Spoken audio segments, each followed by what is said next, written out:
कौशिक एक न्यूज़पेपर में obituary column यानी कि शोक संदेश का डिपार्टमेंट देखता था। एक दिन जब कौशिक अपनी ऑफिस में कुछ काम कर रहा था तो एक आदमी ऑबिचुरी कॉलम में एक न्यूज़ देने आया। कौशिक ने उससे पूरा राइटअप और उससे फोटो मांगी। उस आदमी ने अपनी जेब से निकालकर कौशिक को एक फोटो दी। कौशिक ने एक झलक फोटो की ओर देखा और फिर उस आदमी को एक नजर देख के बोला, ये क्या मजाक है, आप अपना ही फोटो दे रहे हैं ऑबिचुरी में? उस आदमी ने कहा,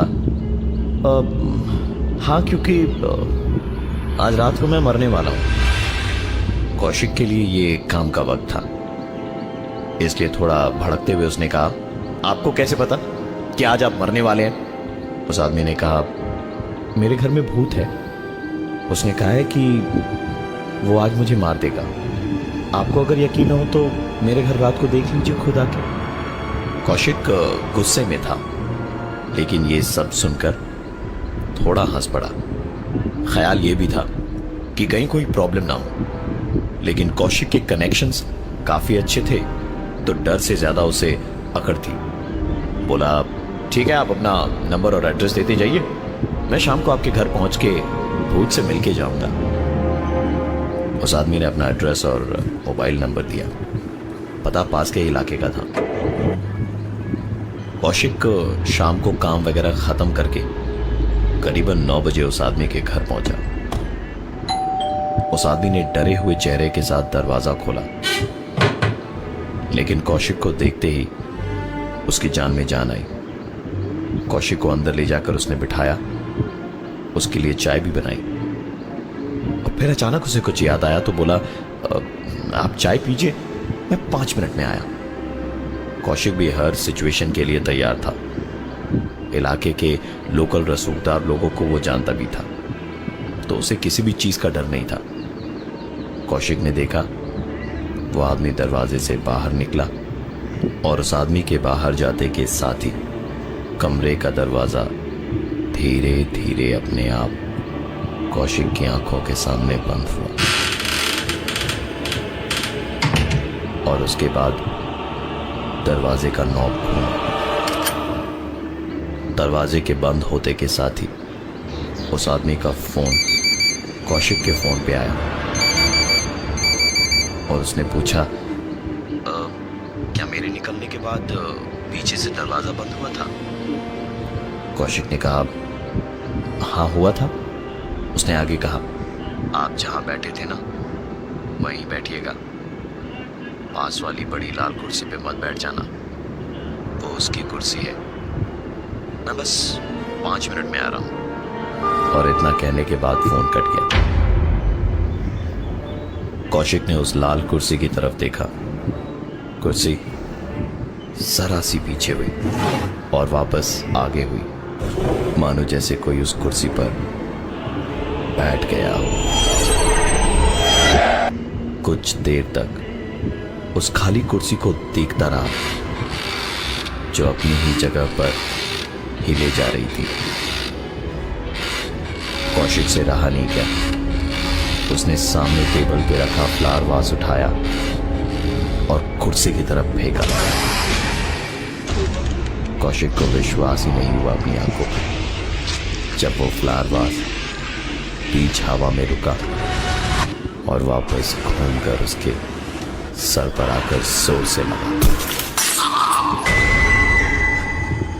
कौशिक को उसके सर पे बहुत जोर चोट आई थी। कौशिक ने किसी तरह अपना होश संभाला तो देखा चेयर वापस खिसकी, मानो जैसे उस चेयर पर बैठा हुआ आदमी उठ गया हो। और लगभग तुरंत ही अंदर के एक बंद कमरे से जोर जोर से चीखने और दरवाजे को खटखटाने की आवाज आने लगी। कौशिक उठकर उस दरवाजे की तरफ दौड़ा और उसने जैसे ही दरवाजे को खोला तो एक ठंडी हवा का झोंका उससे टकराया नहीं बल्कि उसके शरीर के आर पार हो गया। अंदर का नजारा देखा तो कौशिक के हाथ पांव ठंडे हो गए थे। इस कमरे में वही आदमी था जो अभी थोड़ी देर पहले ही घर से बाहर गया था।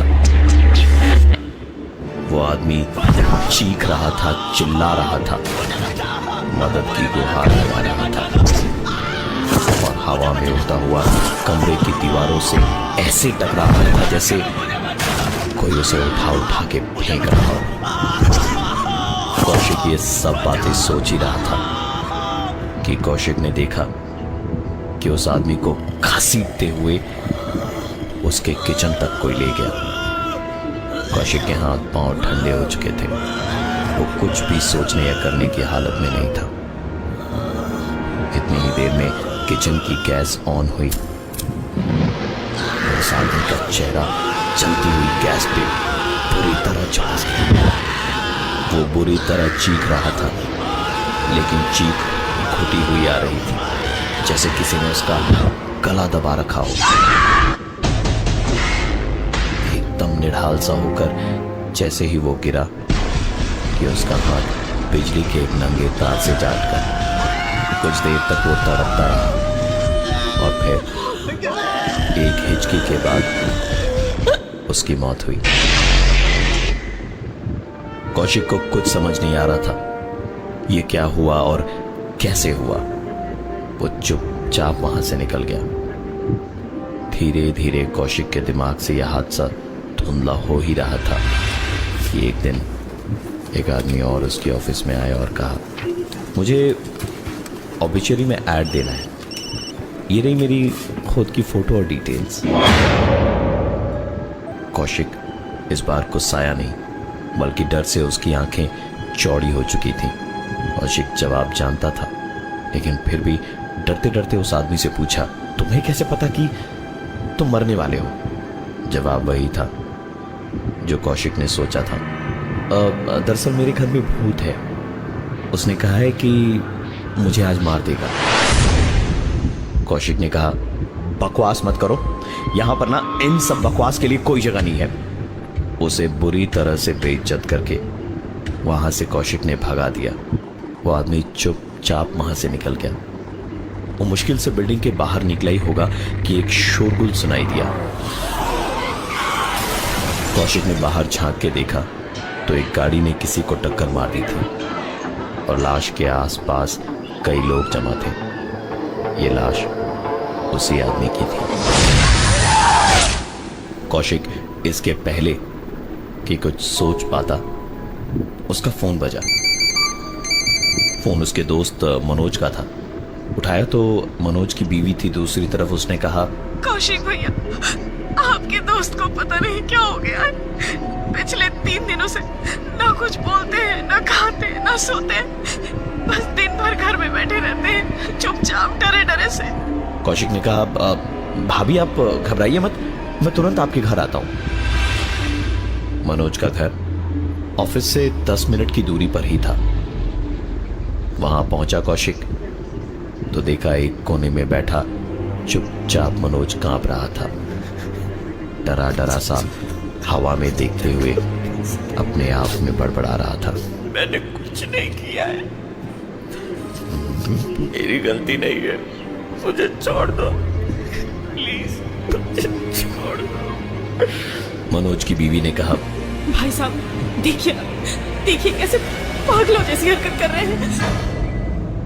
कौशिक ने कहा, अरे भाभी कुछ नहीं हुआ है, सब ठीक हो जाएगा, आप जाइए 2 कप चाय बना लाओ, मैं इसे समझाता हूं। उनके वहां से जाते ही कौशिक ने मनोज से कहा, मनोज क्या हुआ है तुझे यार, ये क्या पागलपन लगा रखा है तूने? देख शालिनी भाभी की कैसी हालत हो गई है तेरी फिक्र में। मनोज उसी तरह डरते डरते बिना कौशिक को देखे बोला, वो मुझे मार देगा, वो यही है, उसने दोनों को मार दिया और अब मेरी बारी है। कौशिक को यह सुनते ही जैसे सब कुछ समझ आ गया हो। वो तुरंत भागा भागा ऑफिस पहुंचा और अपनी ड्रॉर से उन दोनों के फोटो निकाले और वापस मनोज के घर गया और मनोज को उनकी फोटोज दिखा के बोला, मनोज ये देख, इन्हीं दोनों को मारा है ना उसने। तुझे भी वही मारने वाला है क्या जिसने इन दोनों को मारा? मनोज ने एक नजर उन फोटोज पे डाली और उसके बाद फूट फूट के रोने लगा। मुझे मार देगा वो, छोड़ेगा नहीं।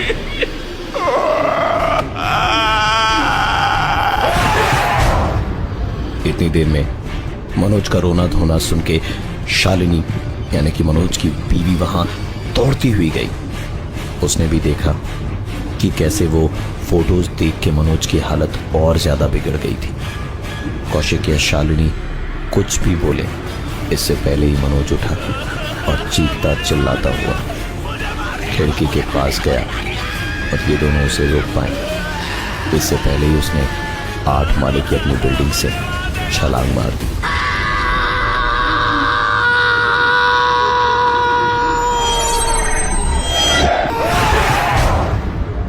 मनोज की बीवी शालिनी ने ये सब अपनी आंखों से देखा था और जब पुलिस आई तो उसने अपने बयान में बताया, कुछ तो है जो सही नहीं है, क्योंकि उन फोटोग्राफ्स को देखने के बाद वो बहुत डर गए थे।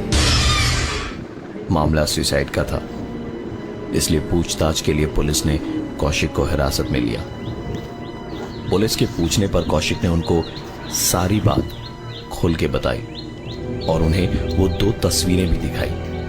पुलिस ने देखते ही बताया कि ये तो छटे हुए बदमाश हैं, इनके खिलाफ कई किडनैपिंग और मर्डर के मामले चल रहे थे। पुलिस ने कौशिक से काफी देर तक सवाल जवाब किए पर कौशिक बस यही कहता रहा कि इन सब की मौत किसी भूत ने ली है।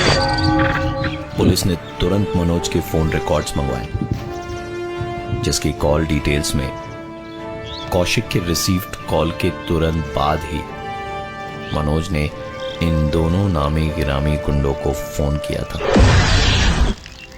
पुलिस को लगा जैसे डायरेक्टली ना हो पर इनडायरेक्टली कौशिक का इन सारी चीजों से कोई ना कोई लेना देना जरूर है।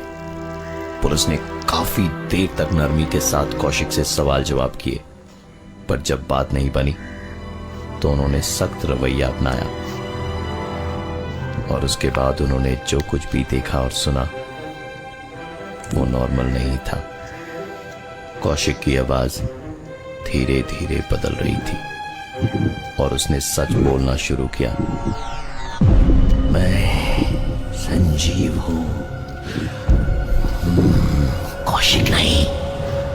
इस कौशिक ने अपने प्रमोशन के लिए मुझे मरवाया था। इसके दोस्त मनोज ने उन दोनों आदमियों से यह काम करवाया था। वो 2 खत्म और मनोज भी।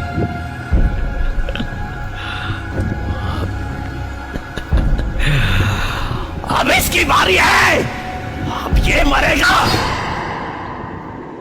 पुलिस के सामने शायद सच्चाई थी पर उन्हें कौशिक का एक पालिया बयान चाहिए था तब जब वो होश में हो, क्योंकि ये सारी बातें कहने के बाद कौशिक बेहोश हो चुका था। कौशिक को जब होश आया तो उसने रोते रोते सिर्फ यही कहा, मैंने ही मरवाया था संजीव को मनोज की मदद से। अब वो भूत मुझे मार देगा, मुझे मार देगा क्योंकि मैंने ये गलती क्यों की। कौशिक को उम्र कैद की सजा मिली थी। उसे जेल भेजा गया पर जेल में भी उसके साथ अजीबोगरीब घटनाएं होती रही। जेल के सिपाहियों से उसकी आए दिन बहस होती रहती। उसका हाल ऐसा था जैसे कोई उसके पीछे पड़ा हो और उसको छोड़ना ना चाहता। जेल की उस काल कोठरी में ये सब कुछ तकरीबन 3 महीने चला और एक दिन कौशिक की लाश उसके सेल में मिली। आज के ऑबिचरी कॉलम में कौशिक की ही फोटो और उसकी डिटेल्स है।